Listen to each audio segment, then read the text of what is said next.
오늘 이 시간에 함께 하신 우리 모든 성도 여러분들에게 요한이 오늘 본문을 통하여 전하는 말씀, 물이 변하여 포도주가 되게 하고 또 그 가운데에서 말씀하시는 바 새롭게 하시는 은혜에 함께하는 저와 여러분 되시기를 주의 이름으로 축원드립니다. 여러분, 오늘 본문의 메시지, 사실 오늘 본문은 굉장히 어려운 본문입니다. 예수님과 어머니 마리아의 그 대화, 또 사실 이해하기가 어렵고, 그리고 또 오늘 본문의 말씀의 그 의도가 뭐냐라는 부분에 있어서 많은 부분에 조금 연구가 필요한 그런 본문입니다. 그렇다면 오늘 메시지가 도대체 뭐냐라는 부분, 이 부분을 위해서 일단 우리가 세 가지 질문, 쟁점 사항을 좀 살펴봐야 됩니다. 먼저 첫 번째 질문이에요. 사복음서에 기록된 모든 기적들 다 의미가 있습니다. 괜히 기록한 게 아니에요. 뭔가 의도를 가지고 그 기적들을 기록한 것인데, 의도. 그렇다면 오늘 본문의 배경이 결혼잔치입니다. 혼인 예식. 이 결혼잔치와 또 이 기적의 주체죠. 물이 포도주가 되었다. 이 결혼잔치의 배경 속에 물이 포도주가 된 이 기적이 갖는 의미가 뭐냐라는 거예요. 도대체 무슨 의미가 있느냐. 두 번째, 이런 모든 기적에는 주인공이 있습니다. 그러니까 물론 당연히 예수님이 주인공이죠. 그런데 예수님과 더불어 짝을 이루는 주인공이 모든 기적에는 있어요. 무슨 의미입니까? 로마 백부장의 하인을 고친 사건, 거기에는 누가 예수님과 짝을 이루는 주인공이 누굽니까? 백부장이죠. 12년 동안 혈루증을 앓았던 여인을 고쳐주신 이 기적, 여기에는 주인공이 누굽니까? 예수님과 혈루증을 앓던 여인이죠. 여리고성의 장님 고쳐주신 사건, 그 사건의 주인공은 누굽니까? 그 장님이죠. 마찬가지로 그러면 오늘 본문의 주인공은 누굽니까? 포도주일까요? 오늘 본문에는 등장인물이 다른 여하한 그 기적들 가운데 비교할 수 없을 만큼 엑스트라가 많이 등장합니다. 등장인물이 많아요. 오늘 본문은 일단 예수님, 마리아, 그리고 제자들, 그리고 하인들, 그리고 연회장, 그리고 신랑이 등장합니다. 그러면 기적의 대상은 포도주였어요. 그럼 오늘 본문 속의 주인공은 누굴까요? 예수님과 짝을 이루는 주인공은 누굴까요? 1. 마리아, 2. 하인, 3. 연회장, 4. 신랑, 5. 제자들. 여러분 누구라고 생각하십니까? 마지막으로 이 신랑의 정체입니다. 이 신랑은 누구냐? 우리는 이 신랑이 그냥 그런가 보다 하고 넘어갈 수 있어요. 넘어갈 수 있는데 굳이 성경 기자가 요한이죠. 요한이 굳이 그러니까 연회장이 이렇게 맛있는 포도주가 있다니 그냥 하고 넘어가면 되는데 굳이 신랑이라는 한 인물을 등장시켜서 이 신랑에게 얘기하는, 어떻게 이렇게 좋은 포도주를 뒤에 남길 수가 있어? 라고 이렇게 굳이 신랑을 불러옵니다. 그럼 신랑이 누구냐라는 거예요. 굉장히 중요합니다. 그냥 넘어가면 안 돼요. 왜 그렇죠? 이 신랑이 증인이기 때문에 그렇습니다. 그리고 이 신랑이 누구냐라는 것이 밝혀짐으로 말미암아 오늘 이 설교 제목에 방점을 찍게 되는 거예요. 바라기는 이 세 가지 질문에 대한 답을 찾아가면서 오늘 여러분, 저와 우리에게 말씀하시는 이 하나님의 음성을 들으시고 믿음으로 받으시고 결단하시는 저 여러분 되시기를 주의 이름으로 축원드립니다. 일단 결혼잔치와 관련된 사안들에 대해서 좀 살펴보겠습니다. 요한은 이 결혼잔치와 관련해서 오늘 본문에 제일 먼저 언급하는 것이 바로 뭐냐면 때예요. 때를 언급해요. 굳이 언급하지 않아도 되는데 언급해요. 바로 사흘째 되던 날에. 굳이 언급하지 않아도 되거든요. 이 사흘째 이튿날 1장부터 계속됩니다. 1장부터. 그런데 이 언급하는 이 때에 대한 기준이 되는 날이 언제냐면 요한복음 1장 19절이에요. 세례 요한이 바리새인들에게 자기 뒤에 오실 분, 즉 예수에 대해서 증언한 날로부터 다음 날, 이튿날, 사흘째 된 날 여기까지 오는 거예요. 그러면 이 세례 요한의 증언한 날로부터 이 사도 요한이 날짜를 계산해 왔는데 그럼 이 날이 며칠째냐? 7일째입니다. 7일째. 그런데 이게 실제로 7일째냐라면 아니에요. 요한이 사용하는 특수 용어예요. 요한이 사용하는. 왜 그러냐? 여러분 실제로 예수님께서 누가복음, 마가복음, 마태복음, 공관복음서를 의하면 어떻습니까? 세례받으시고 어디를 가세요? 광야로 가시죠. 예, 마귀에게 시험을 받아요. 요한은 40일 동안 시험 받는 장면을 삭제합니다. 없어요. 요한복음에는 나타나 있지 않아요. 그러면 예수님께서 시험 받으신 적이 없는 겁니까? 아니죠. 있는 거예요. 그런데 지금 요한은 이 날짜 자체에 메시지를 담은 거예요. 이 날짜 자체에. 특수 용어예요. 특수 용어. 왜 날짜를 언급하느냐? 두 가지 이유가 있습니다. 첫 번째는 이게 이건 사실이야. 내가 언제 봤어. 라고 사실이라는 것을 증명하기 위해서 사용하는 용어이고, 궁극적인 용어는 예수님의 사역의 특징을 나타내기 위한 거예요. 무슨 의미냐? 세례 요한으로부터의 이 오늘 본문의 사흘째 되던 날이라는 이 날짜는 세례 요한의 증언, 즉 예수님의 오심이죠. 오셨다라는 거예요. 예수님께서 오셨어. 하나님의 나라가 이제 시작이 되는 거야. 라는 뜻이에요. 그게. 그로부터 7일째. 여러분 하나님께서 이 세상을 창조하셨습니다. 하나님께서 아무것도 없는 세상에 하나님께서 이 세상을 지으시고 7일째가 되던 날 뭐 하셨습니까? 쉬셨죠. 이게 안식이에요. 그래서 7일을 의미하는 게 안식일이에요. 근데 그날에 뭐 하고 있습니까? 결혼식이 있는 거예요. 결혼식. 말하자면 예수님의 이 사역의 시작이 아이러니하게도 안식일부터 시작을 하는 겁니다. 안식의 날부터. 그것도 결혼식부터. 그런데 실제로 유다의 이스라엘의 결혼식은 보통 수요일에 합니다. 우리는 주말에 하잖아요. 토요일날 일요일날 하는데 이스라엘은 보통 수요일에 합니다. 근데 의미가 그렇다는, 의미가 안식의 의미를 담겨 있다.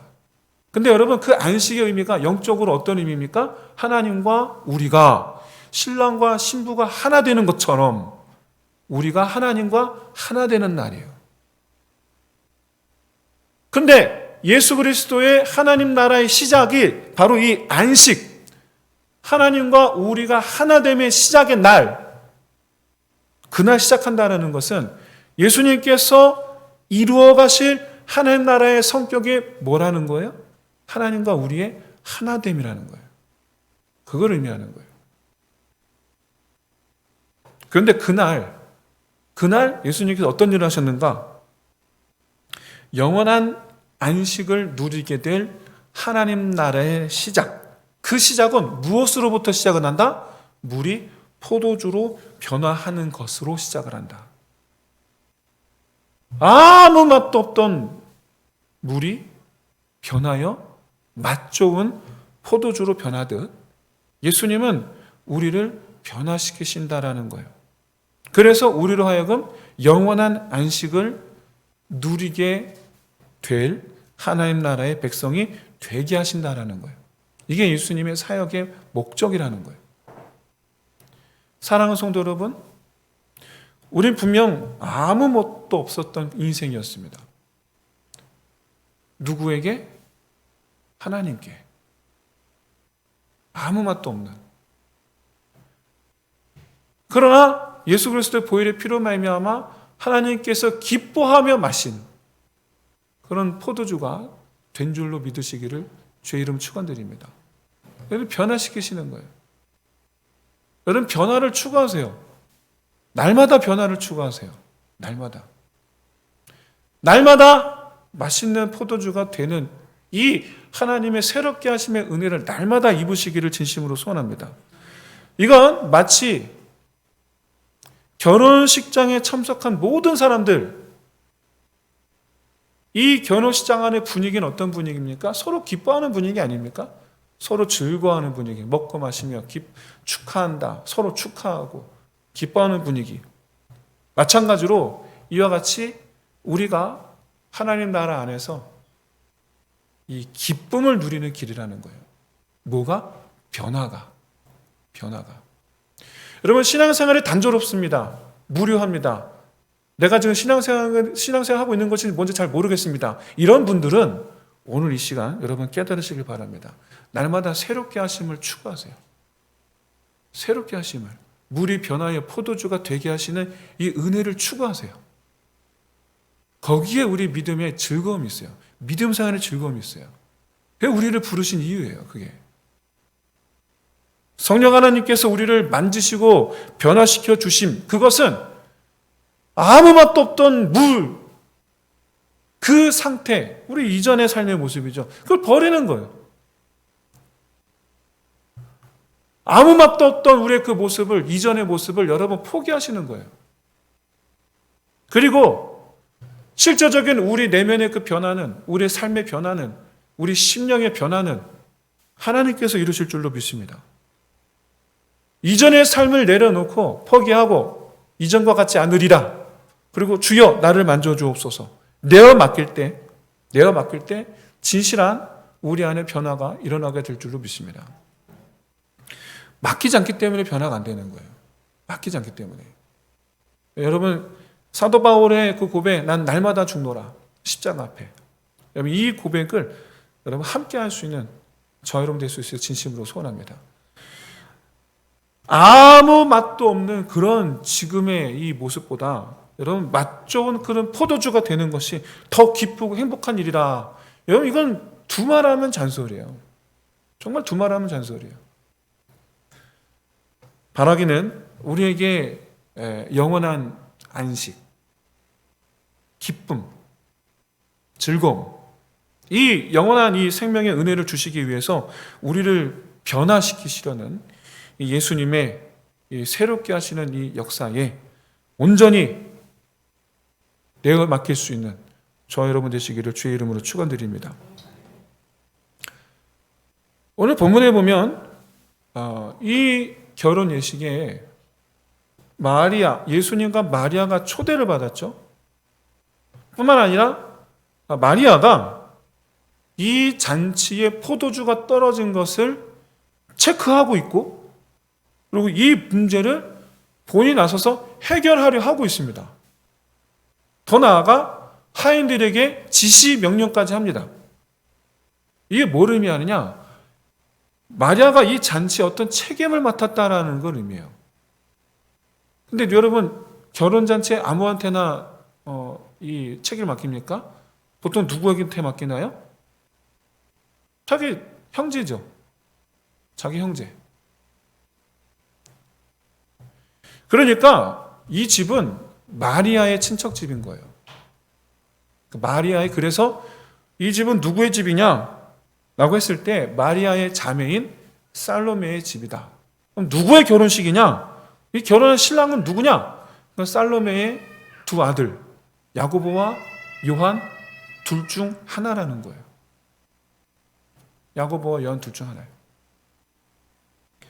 그렇기 때문에 다른 제자들도 초대를 한 거예요. 같은 제자니까. 그러니까. 그럼 여러분, 신랑이 누굴까요? 요한일까요? 야고보일까요? 여기서 정말 특징적인, 아까 말씀드렸죠? 연회장이 신랑을 불러서, 굳이 안 불러도 되는데 굳이 불러서 칭찬을 하죠. 이거는 신랑이 이 일의 증인이에요. 이 일의 증인. 그리고 그 증인이 지금 이 글을 쓰고 있는 거예요. 이 증인이. 그럼 누굽니까? 요한인 거죠. 그러면 이 신랑인 요한이 바라보고 있는 이 사건의 핵심이 뭐냐라는 거예요. 증인으로서 내가 그때 봤어. 내가 그때 직접 경험했어. 이 일은 내가 경험한 일이야. 그러면서 쓰고 있는 이 요한은 어떤 목적으로 그때 당시 요한이 보았던 이 사건의 요지가 뭐냐라는 거예요. 그리고 이 사건을 통해서 우리에게 말하고자 하는 게 뭐냐라는 거예요. 과연 이 사건에 담긴 예수님의 의도와 이 사건 속의 주인공, 아직 누군지 모르지만 이 사건의 주인공에게 과연 어떤 의미가 있느냐라는 거예요. 이 사건의 일을 위해서, 이걸 알기 위해서 여러분 먼저 일단 최초 이 물이 포도주가 변화되는 사건의 발단이 된 마리아와 예수님의 이 대화를 한번 보십시오. 그리고 사건의 경과를 잠시 보겠습니다. 최초 마리아가 예수님에게 한 말은 포도주가 떨어졌다라는 말이에요. 포도주를 만들어 달라는 게 아니에요. 예수야, 포도주가 떨어졌어. 여기까지예요. 이에 대한 예수님의 대답이 뭡니까? 근데 그게 저와 저에게 무슨 상관입니까? 그게 저와 무슨 상관입니까? 우리식으로 말하면 어떤 의미예요? 예수야, 포도주가 떨어졌어. 근데요? 쉽게 의미하면 그거예요. 근데요? 나더러 뭐 어쩌라고요?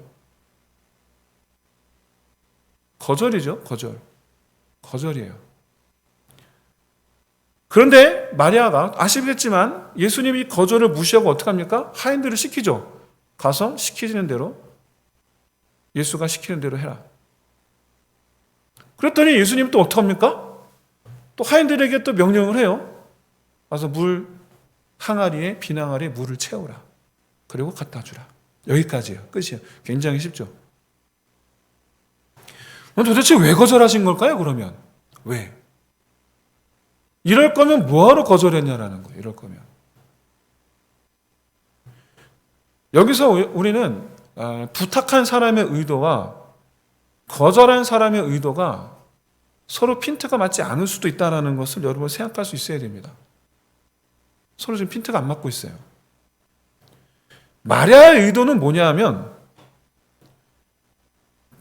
어떤 방식으로든 이 포도주가 다 떨어진 이 현 문제를 해결해 달라는 거죠. 그럼 왜 마리아는 도대체 어떤 의도로 예수님에게 이 부탁을 했냐라는 겁니다. 예수님에게 어떤 의도로? 여러분, 어떻게든 어떤 방식으로든 이 포도주 문제를 해결해 달라. 이 방식은 여러분 사람 입장에서 볼 때는 기적 아니면 다른 방법이 없어요. 왜 그렇습니까? 포도주 정상적인 방법을 생각한다면 이거 어떡하지? 어떻게 가져오지? 하면 어디 옆집 가서 포도주를 얻어오든가, 그렇죠? 아니면 지금 포도주를 빚든가. 하지만 아시다시피 새로 빚는다는 건 말이 안 되죠. 며칠 숙성을 시켜야 되니까. 그러니까 지금 당장 이 문제를 해결하려면 기적밖에는 방법이 없는 거예요. 이 마리아의 요구가 뭐예요? 기적을 일으켜 달라는 얘기예요.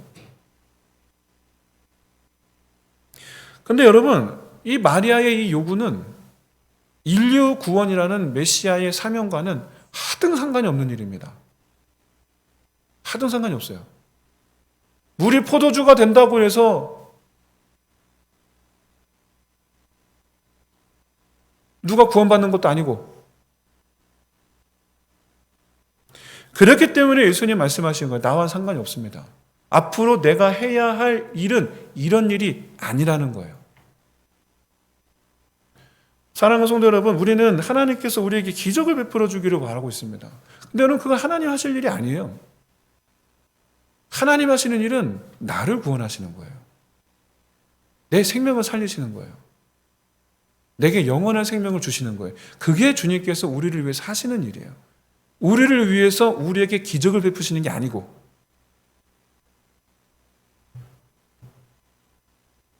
그런데 이렇게 분명히 거절하셨음에도 불구하고 마리아가 예수님께서 나서실 수밖에 없을 정도로 강행을 하죠. 그 이유는 뭡니까? 예수님께서 그 뒤에 덧붙인 말 때문이에요. 뭐라고 덧붙였느냐? 아직 내 때가 이르지 아니하였나이다.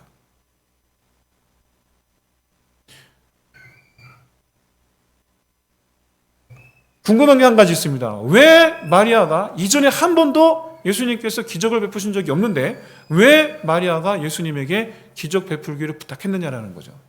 왜? 그거는 예수님의 제자들을 데리고 나타나셨기 때문이에요.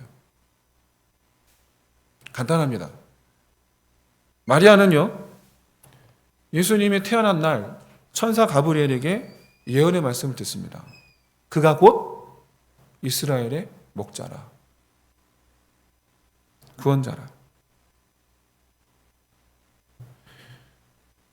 그날 뒤로 예수를 바라보며 천사 가브리엘이 말한 그날이 언젠가는 이루어지리라. 그날을 마음에 품고 기다려온 인물이 마리아예요.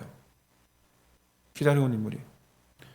그런데 그렇게 기다리던 세월을 뒤로하고 갑자기 예수가 제자라는 이들을 데리고 나타났어요. 마리아 입장에서는 뭐가 생각이 납니까? 때가 이르렀나 보구나 라는 거죠. 때가 이르렀나 보구나.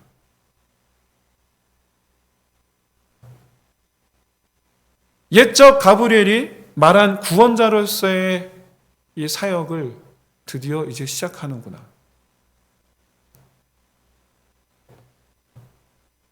포도주 문제가 해결되기를 바란 게 아니라 궁극적으로 아들이 하나님의 능력, 하나님의 아들임을 나타내기를 바랬던 거예요.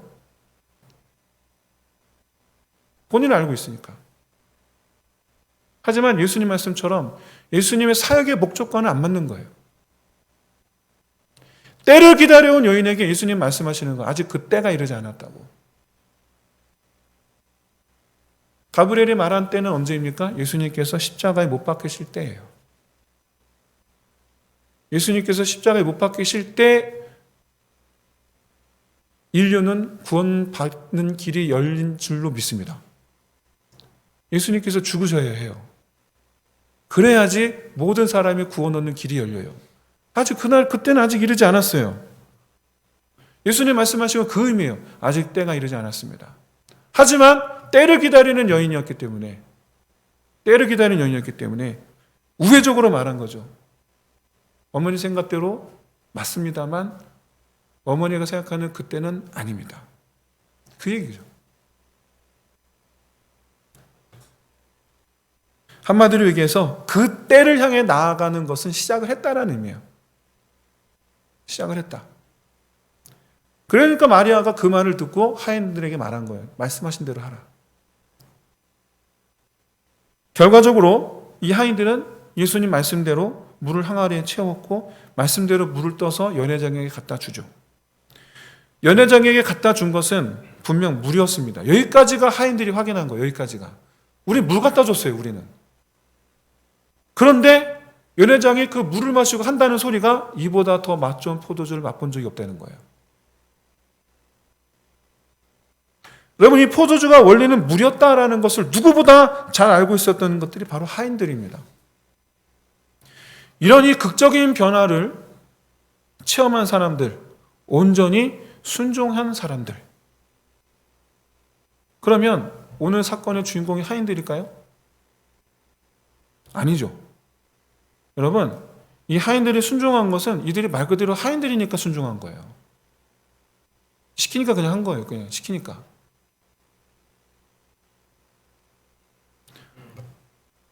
하지만 요한은 이 사건의 반응을 보인 사람들이 따로 있다라는 것을 증언합니다. 이 사건에 대한 반응이에요. 누굽니까? 바로 제자들이에요. 제자들. 하인들은 어떤 반응도 보이지 않아요. 하인들은 물이 포도주가 된 사실은 알았지만 그들이 예수님을 믿었는지 여부는 전혀 알려주지 않아요. 하인들은 이 일을 일으킨 분이 예수님이라는 것에 대한 증인일 뿐, 사실에 대한 증인일 뿐, 예수님을 믿고 따른 이들은 아니에요. 다음으로 이 모든 과정을 곁에서 지켜본 제자들은 예수님을 믿었다. 하지만 여러분, 이때 이 제자들이 믿은 것은 뭡니까? 예수님께서 하실 일이 무엇인지를 안 겁니까? 아니면 예수님이 하나님의 능력을 나타내는 분이라는 걸 믿은 겁니까? 예수님의 목적은 몰라요. 그러나 예수님께서 분명 하나님의 능력을 나타내는 분이라는 건 알았어요.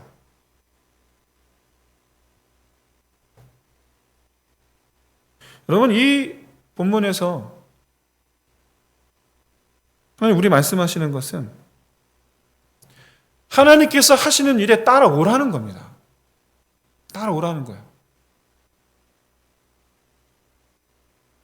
예수님께서 물을 포도주로 만드신 이 기적을 행하신 이유가 바로 뭐냐면 이 세상을 새하늘 새 땅으로 하나님 나라로 변화시키는 일을 내가 할 건데 이 일에 너희도 따라오지 않겠느냐라는 거예요.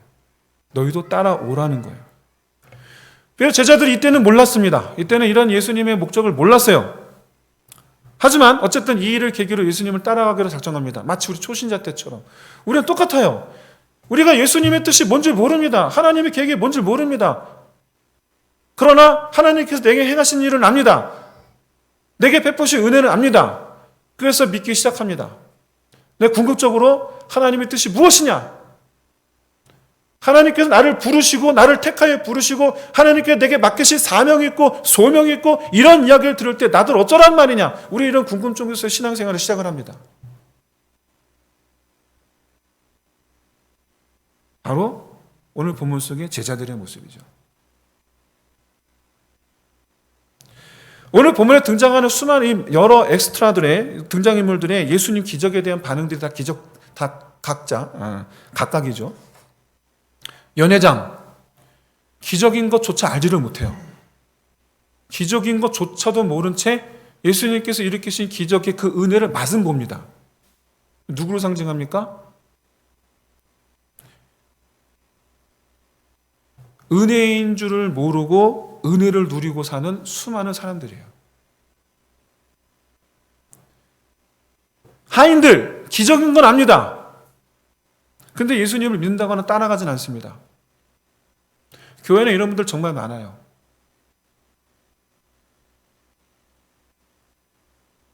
세상살이 문제로 괴롭고 힘든 일이 있습니다. 그때는 간절하죠. 도와달라고 엎드려 기도합니다. 그리고 하나님의 도우심의 은혜를 맛봅니다. 그런데 시간이 지나면서 점차 돌아가죠. 하나님을 따라다니는 사람이 아니라 하나님이 어디를 가시든지 상관없이 나는 내 자리에 있죠. 그게 하인입니다. 하인의 자리에 머물러 있는 거예요. 그냥 예수님이 어디를 가시든지 나는 상관이 없는 거예요. 그게 하인들이에요. 제자들 기적인 건 알았습니다. 그래서 예수님을 따라갑니다. 대부분 그리스도인들이죠. 하나님은 살아계시다. 이 정도는 아는 거예요. 하나님은 살아계시다. 그런데 하나님께서 그런 은혜와 기적을 베푸신 이유는 몰라요.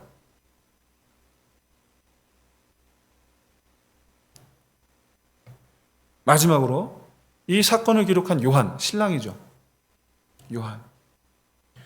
요한은 지나가다가 잠시 연회장에게 붙들려서 이상한 말을 듣는 거예요.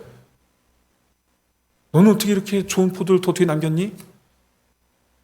자기는 어리둥절이죠. 그냥 어리둥절한 한 사람으로 묘사가 되고 있어요. 한마디로 얘기해서 이 사건을 제3자 입장에서 기록하고 있어요. 하지만 정작 요한은 이 글을 쓰고 있는 저자로서 본인의 의도는 뭡니까?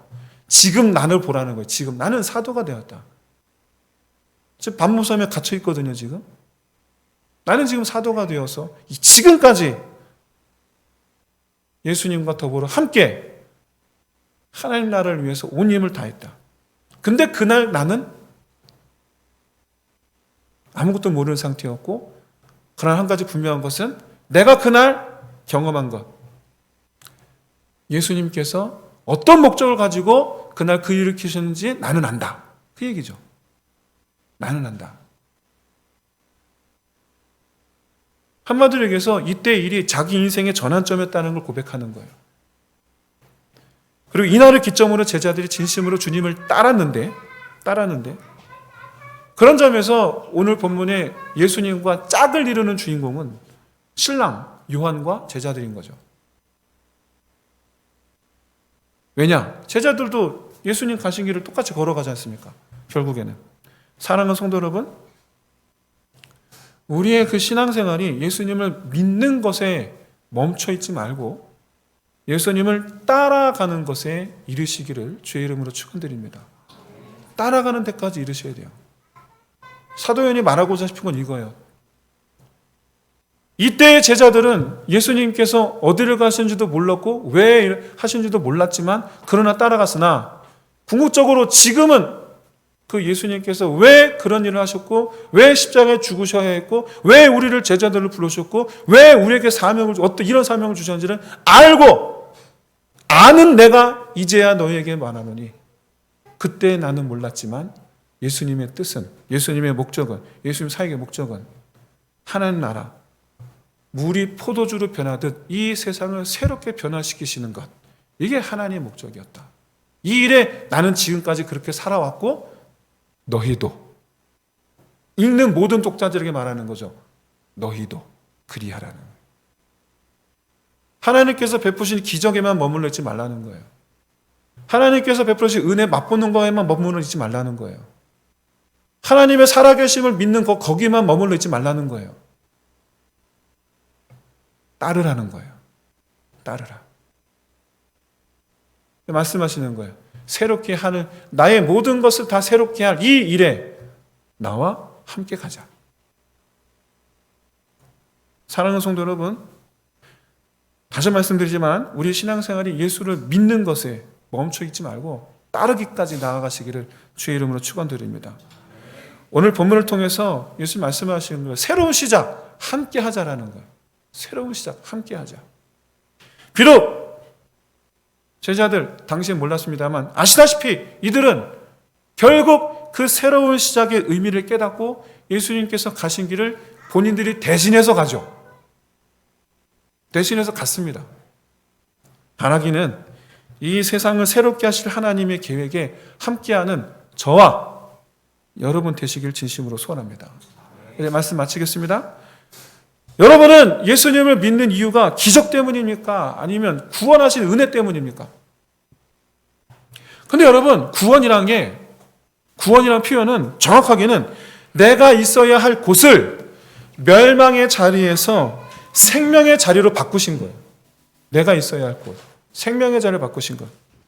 근데 그 일에 앞으로 계속 함께 하자는 거예요. 그 일을, 멸망의 자리에 있던 이들을 생명의 자리로 옮기는 이 일, 물이 변하여 포도주가 되게 하는 이 일 함께 하자라는 거예요. 그게 신앙생활이라는 거예요. 여러분, 예수님께서 일으키신 이 기적에 대해서 여러분은 어떤 입장이 있습니까? 새롭게 된 포도주의 맛만 보는 연회장의 입장이 있습니까? 아니면 새롭게 하신 분이 예수님이라는 걸 알기만 하는 하인입니까? 아니면 함께 걸어가는 제자입니까? 바라기는 은혜로 만족하지 말고 예수님과 함께 걷는 저와 여러분 되시기를 주님 축원드립니다. 이 시간 함께 찬양 드리면서 우리 함께 기도합시다. 사랑해요 주의 잠이 면치 않는 모든 사랑 주의 손에